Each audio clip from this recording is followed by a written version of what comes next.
I hadn't truly understood hatred until I witnessed their smiles. The broadcast began like a grotesque show designed to humiliate and instill fear in humanity, displayed on every screen across the globe. The Zara Dominion's transmission played, their sleek, insectoid figures gathered around a platform. They had captured a human child, no more than 8 years old, wearing a ragged t-shirt and sneakers worn beyond recognition. His face was stained with dirt, yet his eyes still held a fire, a mixture of defiance and terror. The Zara announcer chattered in their harsh language, followed by the translation overlay crackling through, "Witness the price of resistance." They didn't simply execute him, they turned it into a performance, a mock trial. Their laughter echoed in their alien tongue, and then came the public display of when the child's life was snuffed out. The Zara cheered, their mandibles clicking in victory. It wasn't just an attack on humanity, it was a challenge, an assault on everything humans held dear. What the Zara didn't realize was that they had crossed a line so primal, it resonated across the universe. They didn't know that Earth had a word for what they had done: unforgivable. In a hidden bunker deep in the Appalachian Mountains, General Marcus Hale watched the broadcast without flinching. A towering man, his face scarred by decades of war, he had witnessed horrors that most could never imagine. Yet even he felt the searing sting of rage in his chest. Beside him, Lieutenant Jackson muttered, "Do they really think we'll just accept this?"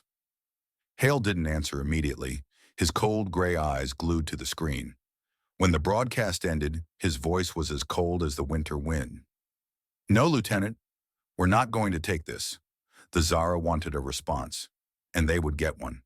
For years, Earth had been fighting a desperate guerrilla war against the technologically superior Zara. The initial invasion had been swift, their plasma weaponry and impenetrable shields making most human defenses obsolete. Humanity had been forced underground, fighting for survival while the aliens pillaged Earth's resources. But humans had something the Zara couldn't comprehend: an unyielding thirst for revenge.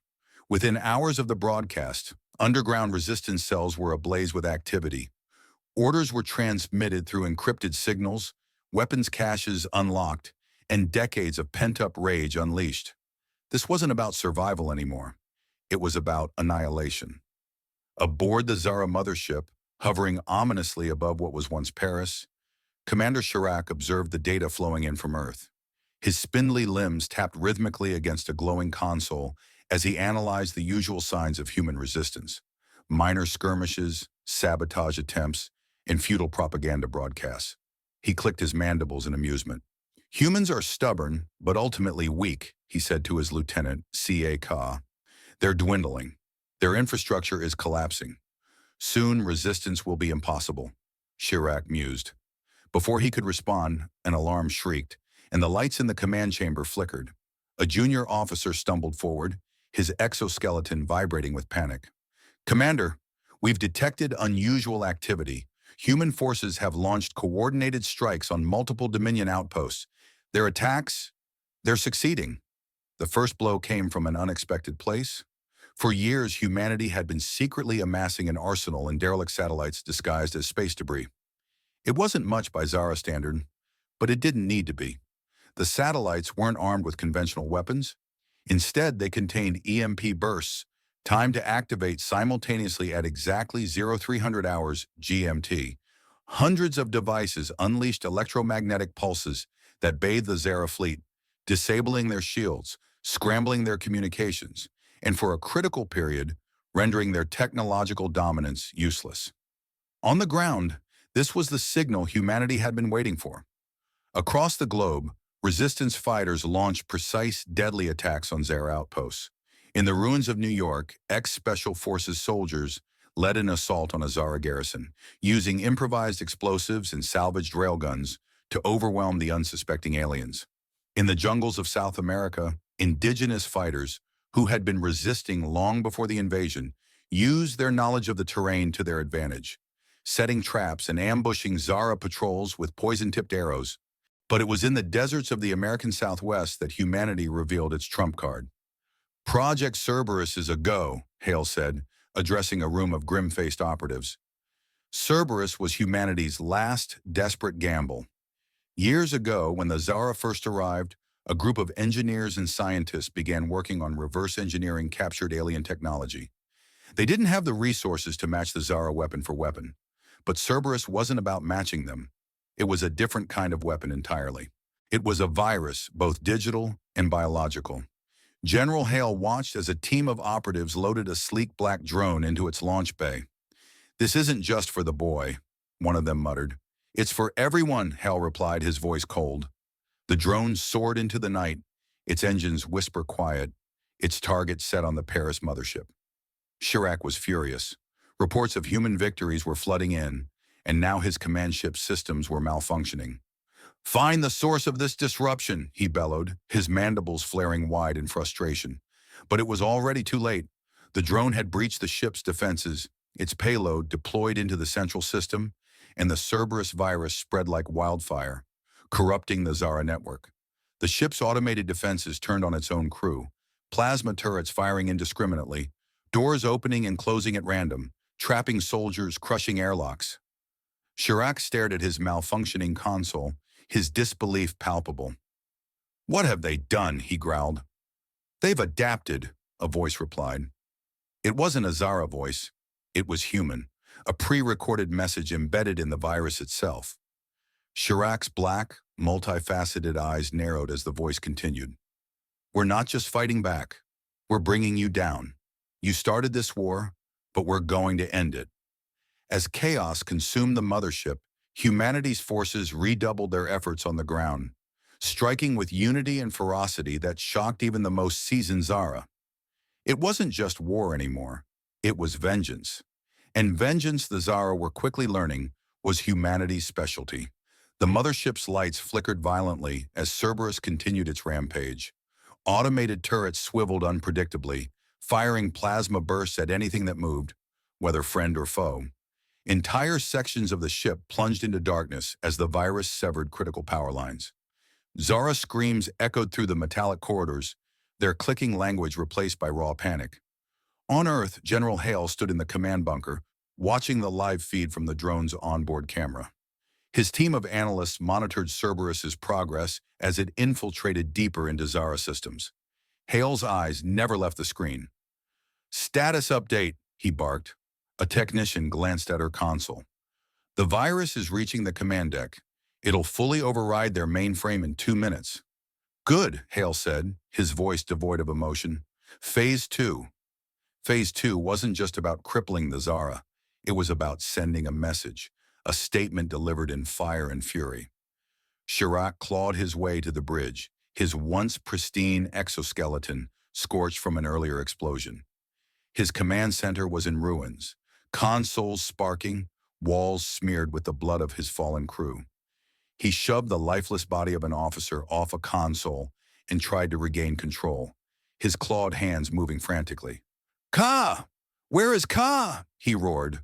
The lieutenant stumbled into the bridge, one of his limbs bent at an odd angle. "Commander, the humans have unleashed something unnatural. Our systems—" "I don't need excuses," Chirac snapped. "I need solutions." Ka hesitated. "The virus. It's designed to spread. If we cannot contain it, it will infect the entire fleet." Chirac froze. His multifaceted eyes reflected the growing realization of humanity's intent. This wasn't a localized attack. The humans weren't just striking at the Zara. They were targeting the heart of the Dominion. "Shut down all external connections," he ordered. "Isolate this ship from the fleet."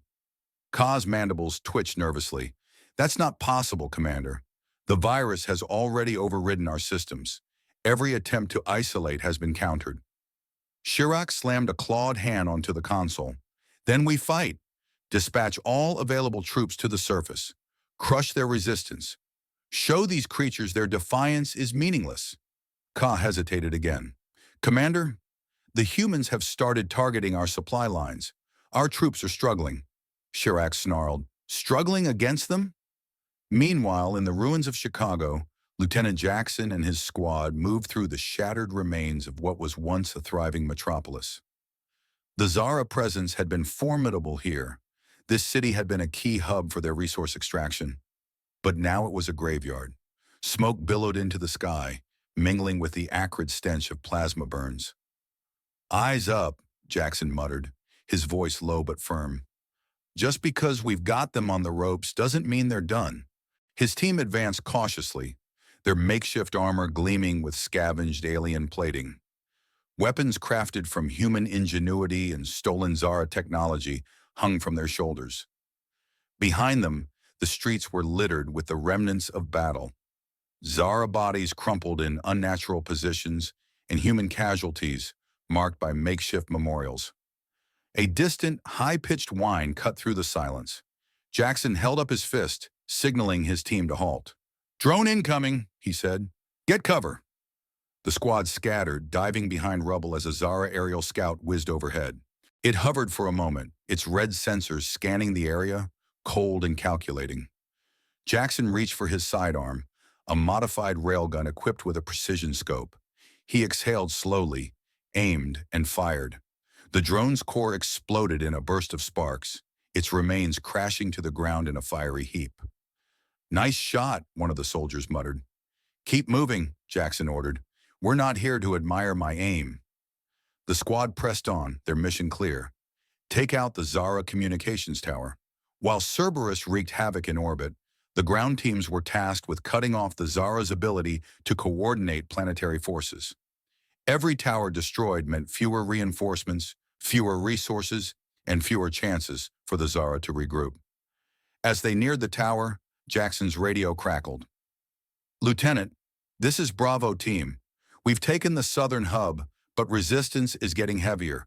They're throwing everything at us." "Hold your position," Jackson replied. "We're about to hit their comms. That should give you some breathing room." The communications tower loomed ahead, its sleek alien architecture a stark contrast to the devastation around it. Guarding it was a Zara garrison, 24 troops, their plasma rifles faintly glowing in the dim light. Jackson signaled his squad to spread out, each soldier finding cover with a clear line of sight. "On my mark," Jackson said. 3, 2, 1. The first shot rang out and chaos erupted. Back in the Appalachian bunker, Hale received updates from around the world. Reports of human victories flooded in, outposts destroyed, supply lines severed, key infrastructure crippled. But the cost was high. Resistance fighters were dying in droves. Their makeshift weapons and outdated tactics couldn't match the Zara's superior firepower. Yet Hale knew the tide was turning. The Zara had grown complacent, confident in their technological dominance. Now humanity's adaptability and ruthlessness were proving to be their greatest weapons. "General," a voice called from the other side of the room. "We've intercepted a transmission from the mothership." "Play it," Hale said, his voice steely. The room fell silent as the transmission crackled through the speakers. Zero's voice echoed, laced with desperation. "Humans," he spat. "You think this momentary victory changes anything? You are but insects before the Dominion. We will raze your planet, burn your cities, and extinguish your kind." Hale smirked. "Patch me through to that channel." The technician hesitated for a moment before nodding. "You're live, sir." "Commander Zero," Hale said, his tone cold and deliberate. "You made a mistake when you underestimated us. You thought you could break us. Instead, you've united us. And now we're coming for you." He cut the transmission before Zero could respond. "Prepare Phase 3, he ordered. The room erupted into activity as Hale's command staff scrambled to execute the next phase of their plan. The war wasn't over, not by a long shot, but for the first time in years, humanity wasn't just surviving, they were winning. The Zara mothership teetered on the edge of complete collapse, its systems spiraling into chaos under the relentless grip of the Cerberus virus. Explosions rippled through the decks, each one marking humanity's growing triumph. General Hale stood in the command bunker, his eyes locked on the screens that displayed humanity's final push. "This is it," he muttered. "Time to finish what we started." On board the mothership, Zero clung to the last shreds of his authority. His bridge was in ruins, his crew either dead or scattered, and his fleet compromised. Yet his pride refused to yield. "All remaining forces," he rasped into the intercom, "rally to the surface, overwhelm them, burn their cities to ash." But even as his orders echoed through the dying ship, the truth was clear. The Zara were losing. Their forces were disorganized, their weapons malfunctioning, and their morale shattered. Against all odds, the humans were relentless. In the ruins of Chicago, Lieutenant Jackson's squad pressed forward. The battle at the communications tower had been brutal, but they had succeeded. Now their mission was clear: rendezvous with Allied forces and prepare for the final assault. The skies above were a cacophony of fire and smoke as human resistance fighters clashed with Zara remnants in a desperate struggle for dominance. Jackson raised his railgun and fired, taking down a Zara soldier who had managed to flank their position. "Keep moving," he shouted. "We've got a mothership to bring down." His words were punctuated by a roar as a Zara dropship plummeted from the sky, engulfed in flames. Humanity's guerrilla tactics, combined with the havoc wrought by Cerberus, had turned the tide. But there was no time to celebrate. The fight wasn't over yet. "Lieutenant," one of his soldiers called, "signal from command. They're launching the final strike." Jackson nodded grimly. You heard the man. Let's finish this." Deep beneath the Appalachian Mountains, Hale gave the order that would change the course of history. "Launch the payload." The room went silent as the command was executed. A modified ballistic missile, armed with a combination of Earth's most advanced explosives and reverse-engineered Zara technology, shot into the sky. Its target, the mothership. The missile tore through the atmosphere, its trajectory flawless. On board the mothership, Zero saw it on his damaged screens. His mandibles twitched with rage and disbelief. "No," he whispered, "not like this." The missile struck with surgical precision, detonating in a blinding flash of light. The explosion ripped through the mothership, its core destabilizing in an instant.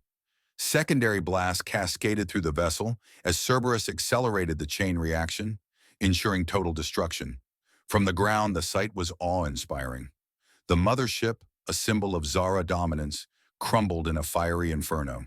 Its massive frame shattered as it plummeted toward Earth. Across the globe, humans erupted in cheers. For the first time in years, they weren't just surviving, they were free. In the aftermath, the Zara forces on Earth were routed. Without their central command and technological edge, they were no match for humanity's vengeance. Resistance fighters became liberation armies, sweeping through the remnants of alien control with ruthless efficiency. Jackson stood atop a ruined Zara outpost, gazing out over the horizon as the first rays of dawn broke through the smoke-filled sky. Around him, soldiers celebrated, their laughter and cheers a stark contrast to the silence of years spent in hiding. "We did it," one of them said, slapping Jackson on the back. "Yeah," Jackson replied, his voice heavy with exhaustion, "but we've still got a lot of work to do." In the Appalachian bunker, Hale watched the celebrations on the monitors. His stoic demeanor softened for a brief moment as he allowed himself a small smile. But he knew the fight wasn't truly over. The Zara might return, and humanity had to be ready. "Begin preparations for reconstruction," he ordered, "and keep our defenses sharp. If they ever come back, we'll be waiting." Hale stepped outside the bunker, gazing up at the now clear sky. The Zara had underestimated humanity. They had thought Earth would be an easy conquest. Instead, they had unleashed a force they couldn't comprehend, a species that thrived under pressure, adapted to any challenge, and never gave up. "Let them remember this day," Hale murmured to himself. "Let them remember what happens when you mess with Earth."